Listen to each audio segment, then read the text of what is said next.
So here's the thing. I just finished month 3 of being on a raw carnivore diet. I'm mostly eating raw bison, raw egg yolks, and a little bit of raw salmon. And overall, it's been going really good. I feel like my energy has kind of like leveled out, from where it was, especially on vegan and even on like a mixed diet. I'm eating higher fat, so I have like a 30% ground bison blend, and then obviously the salmon, the egg yolks, and some other fats too, like back fat and suet. Supposedly the rule is you're supposed to eat 70-30. But anyways, the past week or two, I've noticed like symptoms with my heart.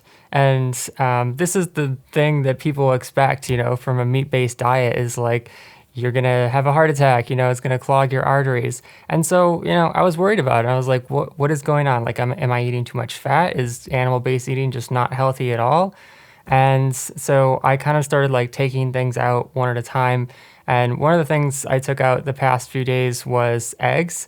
And immediately, like, my symptoms went away. So my conclusion is that it was actually not really a meat thing or a fat thing. I think it was an iodine thing, because for the past few years, I've actually really probably my whole life, I've been in like a hyperthyroid pattern, and you can be very sensitive to iodine. It's like weird because you need iodine, it's like essential for functioning, but then if you get too much, you can kind of like start going crazy, like your heart can race, your mind, you can get insomnia, etc. And that's what was happening to me. Like a couple of days ago, I woke up in the middle of the night, and granted, I had put like too many blankets on when I went to sleep, but my heart was just like pounding. I literally thought that I was going to have a heart attack. It was actually kind of scary. But then when I took the blankets off, I calmed down a little bit.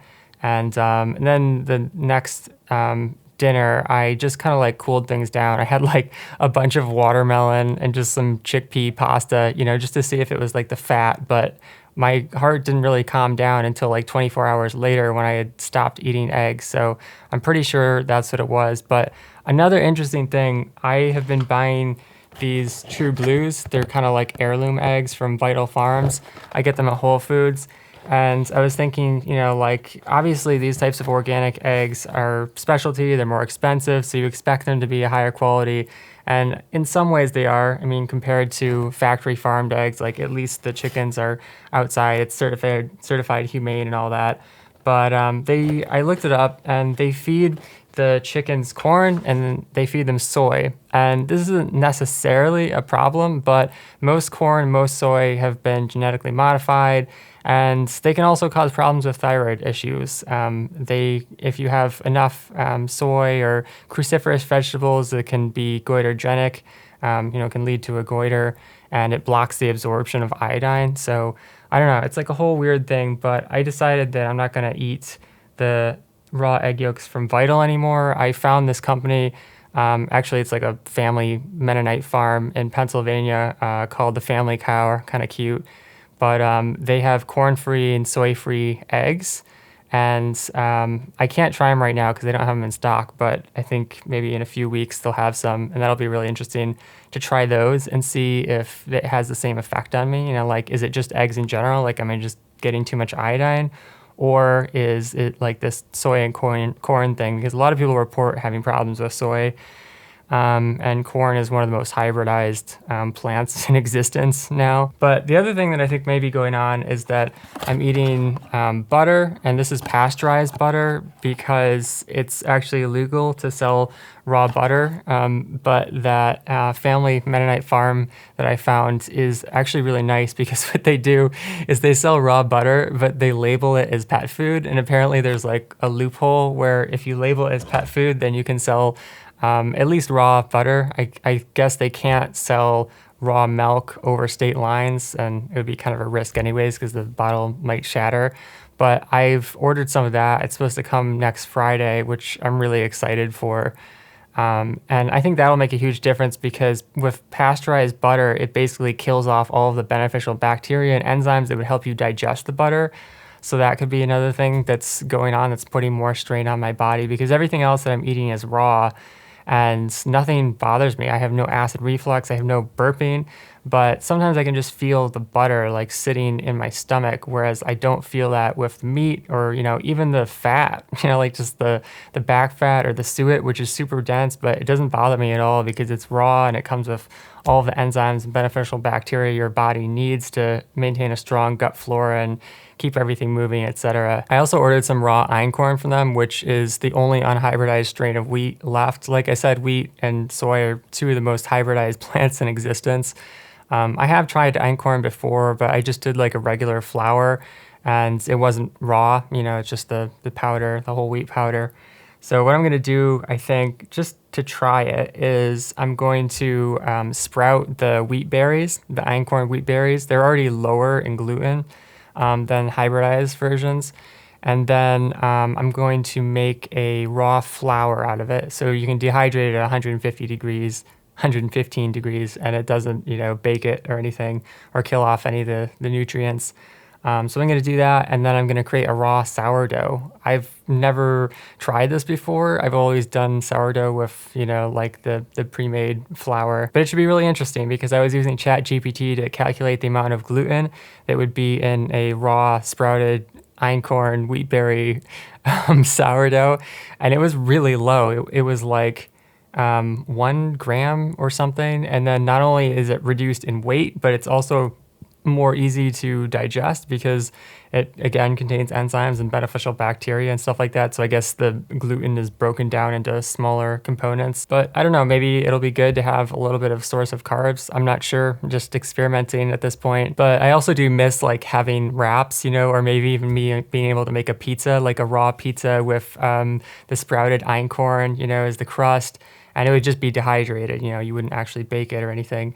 But it would still have that kind of like a little bit of chewiness and a little bit of carbs. I don't know if I'll need it, but you do kind of crave some like nutritional or culinary diversity, And I also really would like to have a wrap, like a little wrap around my raw meat so I don't have to eat salads every single day. But, we'll see how it goes. I'm also trying to keep my oxalates low, and that's another reason why I wanted to try doing like the sourdough plus sprouted because apparently, according to ChatGPT, which could be off, it says that you can get the oxalates down to around 5 to 6 milligrams by sprouting and by making the sourdough.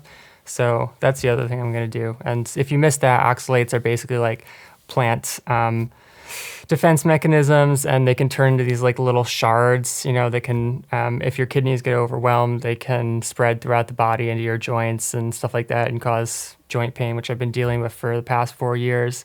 So that's another thing I'm trying to do. But yeah, lots of interesting things happening. And I like the diet overall. It's very satisfying. It's like, the weird thing is I'll go to the grocery store and like nothing there even seems like food to me. Like when I was on vegan and when I was on just like a mixed diet in general, like I would go to the grocery store, especially at the end of the day, like if I was coming to the tail end of like where I was getting energy from my food, I would just want to buy, like nut bars and granola and just like sugar and caffeine and chocolate.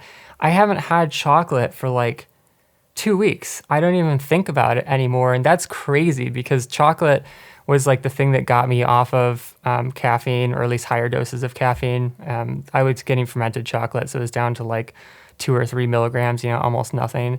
But I was also craving the sugar and the fat, I'm sure. But now that I'm on like a high fat, raw carnivore diet, I just don't have any food cravings at all. I go to the grocery store and I'll get some like baby lettuce, just for a little bit of fiber. It just seems to help keep things like moving through my digestive system. Then I'll have like a couple slices of watermelon or blueberries, which are low sugar and low oxalate every day. And that seems to help too, just a little bit of enzymes and electrolytes. And it just seems like a good balance for a carnivore to have a little bit of that stuff. But overall, my energy is really good. I've been working on coding the reviews for my Barefootwear site so that people can actually leave reviews. And it's really complicated. It's like very draining mentally, but I just feel like on carnivore, I have so much energy compared to any other diet that I've ever been on. And it's just very consistent. There are no ups and downs. It's just like, I'll eat a meal and then, my energy will kind of go like this, and then it'll just gradually come down. And then it's time for, my second meal of the day. And it's like the same thing, up, gradual down, and it's just good, you know? What else? Yeah, I think my plan is really to get more organs and eat less fat and the kind of like ground protein. I think another mistake that I made was in the beginning I was getting this like old world blend that had all the organs mixed in, and there was something in there that was like too much. I'm pretty sure it was the adrenal because I was getting like headaches, you know? So then I switched to the high fat like carnivore blend, which is bison, raw bison with 30% fat. And that's pretty good. But I think what I'm going to do next time is I'm just going to get the regular ground like lean, you know, because then I'll have like all these modular components that I can include and like raise and lower in my diet. Right now, like if I wanted to lower my fat, I can't because I've got this 30% ground bison, and it's like, you know, you can't separate out the fat once it's in there. So I think it would be better to have the lean, and then, you know, I can have heart and kidney and maybe the adrenal and pancreas, which is really good for enzymes. I haven't tried that yet, but I'm excited for that. And then, you know, I can kind of like mix and match. So I think it'll make it a lot easier for me to adapt and not get stuck with having, you know, a bunch of something that is not balanced to what I need. But anyways, that's my raw carnivore update for the week, and I'll let you guys know how it goes next week, probably Friday, with the Mennonite raw butter and potentially sprouted einkorn wraps or something like that. But yeah, thank you for hanging out, and I'll see you next time. Peace.